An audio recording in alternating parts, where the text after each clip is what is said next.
Oi, gente, tudo bem com vocês? Meu nome é Ana Paula e hoje eu estou aqui para gravar mais um Lidos do Mês aqui para este canal. Mas antes da gente ir pro vídeo, já se inscreva no canal se você ainda não é inscrito, deixa o seu like, comenta, compartilha esse vídeo com seus amigos pra gente ajudar o canal a crescer. Então é isso e vamos lá pro vídeo! Bom, gente, estou eu aqui com a minha cara de pau em abril pra gravar os lidos do mês de fevereiro. Sim, gente, eu sei que eu já estou bem atrasada, mas eu prometo que o de março eu já vou gravar e no comecinho de abril vai sair os lidos do mês de março. Vou tentar ser um pouquinho mais regrada com este vídeo. Então, no mês de fevereiro eu fiz 6 leituras, 5 livros físicos e um e-book. Os que já tiver resenha aqui no canal, eu não vou falar muito sobre eles, não vou me estender no assunto. Então é isso e bora lá! Então, gente, o primeiro livro que eu li no mês de fevereiro foi O Príncipe Leopardo, da Elizabeth Hoyt. Esse é o segundo livro de uma trilogia, a trilogia dos príncipes, se eu não me engano. Eu já li o primeiro livro, que é O Príncipe Corvo, e esse livro, ele é um romance de época bem hot. E aqui a gente vai conhecer a história da Lady Georgina e do administrador de terras, o Harry. A Lady Georgina, ela já é uma dama mais velha, então ela é considerada uma solteirona, e ela herdou uma grande fortuna de uma tia dela. Ou seja, ela não precisa se casar para ela ter direito a terras, a bens. Ela já tem todo esse dinheiro, toda essa fortuna que a tia dela deixou para ela, então ela não tá nem aí para casamento, ela não precisa se casar por conveniência. E ela contrata o Harry como administrador de uma das propriedades que ela tem. Quando eles se conhecem, assim que eles se conhecem, eles já sentem uma atração um pelo outro, porque o Harry, ele é muito bonito, a Lady Georgina também, ela é atraente. E como ela não precisa se casar, como ela é independente, então isso a torna também uma pessoa mais desbocada, ela não se preocupa muito com a opinião dos outros, então ela fala o que ela pensa, ela é independente, ela é forte, e isso atrai muito o Harry nela. Então logo que eles se conhecem, já tem essa atração, e a Lady Georgina quer ficar se encontrando com o Harry às escondidas, sem compromisso. E o Harry, ele tá passando por um problema porque na propriedade vizinha dela estão morrendo muitos animais e as pessoas acham que o culpado é o Harry. Então tem todo esse mistério envolvido com o nome do Harry. Ele tem um grande inimigo que é um grande lord ali, um dono de terra. Então tem todo esse passado dele e tem essa atração que eles têm um pelo outro. Eles já, desde o começo, eles já começam a se relacionar, porém de forma escondida. E o final desse livro, ele é muito empolgante e muito divertido também, porque a Lady Georgina, ela faz o que dá na cabeça dela, ela faz o que ela bem tem. E o final é bem surpreendente e bem divertido. Foi uma leitura pra mim 3 estrelas, porque não me fisgou muito o enredo. Eu achei que os personagens eles podiam ter sido um pouquinho melhor desenvolvidos. O romance deles também eu acho que poderia ser muito melhor construídos, mas foi uma leitura gostosinha, uma leitura rápida. E eu recomendo, assim, se você gosta de romance de época e de romance hot. O segundo livro que eu li no mês foi Daqui Pra Baixo, do Jason Reynolds. Esse livro, ele é um romance com drama, então assim, não é que tem um romance, tá? Mas é uma história em formato de romance. E a diagramação dele é diferente, ele é escrito meio que em forma de versos, de poemas, mas não são versos e não são poemas, é uma história mesmo. E além dessa diagramação toda diferente que tem o livro, esse livro ele se passa em 67 segundos. Então a história toda acontece em 67 segundos, que é o período de tempo que demora pro elevador em que o Will, que é o personagem principal aqui dessa história, está. Então é o tempo que demora pra ele descer até o térreo. E o que acontece é que o irmão do Will, ele foi assassinado e o Will, ele encontra uma arma na gaveta do irmão dele e ele decide se vingar. A história ela se passa na periferia, lá tem algumas regras de conduta e uma dessas regras é sempre se vingar quando acontece alguma coisa, algum familiar seu. O pai do Will, inclusive, foi morto porque ele se vingou de uma pessoa que matou o irmão dele, só que ele matou a pessoa errada. Então, o Will, ele tá descendo o elevador, ele não quer realmente se vingar, mas ele entende que ele tem que fazer isso, porque é uma regra, ele tem certeza na cabeça dele de quem foi. Então, enquanto ele está nesse elevador, começam a aparecer fantasmas das pessoas da vida dele que já morreram, pra ajudar ele a tomar uma decisão. Esse livro pra mim foi uma leitura bem rápida, eu li em um dia, e o livro ele é bem visceral, assim, ele fala bastante da pobreza, da periferia, do abandono parental, das regras das ruas, então ele é bem visceral. Eu dei 4 estrelas pra ele porque o final é em aberto, então você não sabe muito bem o que aconteceu. E isso pra mim é horrível, eu não gosto de finais abertos, eu gosto de saber o que aconteceu, o que foi resolvido. Então por isso que não foi uma leitura 5 estrelas, mas é uma leitura muito boa e eu recomendo bastante. Li também Lady Whistledown Contra-Ataca. Esse livro é uma parceria da Julia Quinn com a Suzanne Enoch, a Karen Hawkes e a Mia Ryan. Esse livro é o segundo de uma duologia. O segundo é Nada Escapa a Lady Whistledown, mas eu fiz a leitura fora de ordem. Eu li primeiro este livro e depois eu li esse. Então são 4 histórias, cada autora escreve uma história. E a gente vai conhecer a história de 4 casais. Então é um romance de época e a gente vai conhecer 4 casais. E eles têm em comum, um pano de fundo, é o roubo de uma poceira durante um jantar, da Lady Neal. O livro no todo, pra mim, ele foi um livro 4 estrelas. Eu gostei muito das 4 histórias, então a gente vai conhecer, por exemplo, a Tilly e o Peter. A Tilly, ela é uma herdeira, ela tem um grande dote, ela é muito bonita, então ela é considerada a joia da temporada. E o irmão dela morreu na guerra e ela conhece o Peter, que foi o melhor amigo do irmão dela durante a guerra. E o Peter, ele precisa se casar bem, então ele está lá em Londres atrás de se casar com uma moça de posses. E eles logo de cara se apaixonam, só que é difícil pra Tilly confiar no Peter sem saber se ele está com ela simplesmente por conta do dote dela ou porque ele realmente gosta dela. O segundo casal é a Isabella e o Anthony. A Isabella, ela é dama de companhia dessa Lady Neal, que foi a mulher que perdeu a pulseira aí durante esse jantar. E ela que organiza todas as festas dessa Lady Neal. Então ela decora, organiza, dá tema para as festas.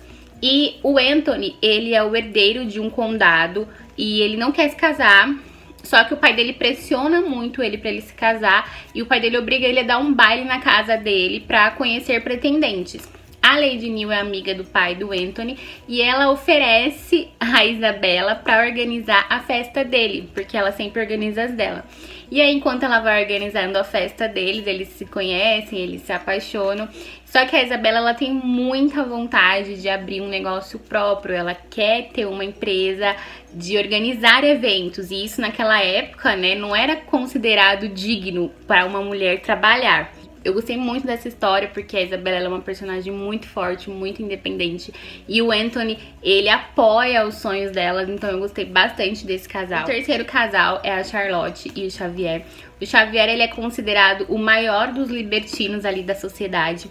E a Charlotte, ela é uma menina muito reclusa porque os pais dela, eles são fissurados nas normas de condutas da época. Então eles não querem de jeito nenhum que nenhum escândalo aconteça na família, porque teve um escândalo envolvendo uma prima dela, a Sofia.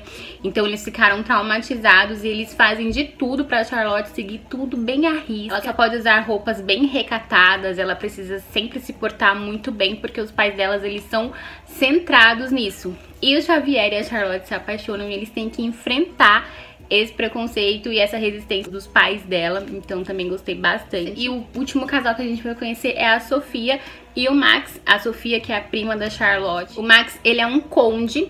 Eles se casam, eles ficam 2 meses casados e tem ali um jogo de cartas que a gente não entende muito bem o que aconteceu, mas depois desse jogo de cartas, o conde foi embora. Então se passa 12 anos e nesse jantar da Lady Neal ele volta. Ele volta porque a Sofia exigiu o divórcio dele e ameaçou ele de certa maneira.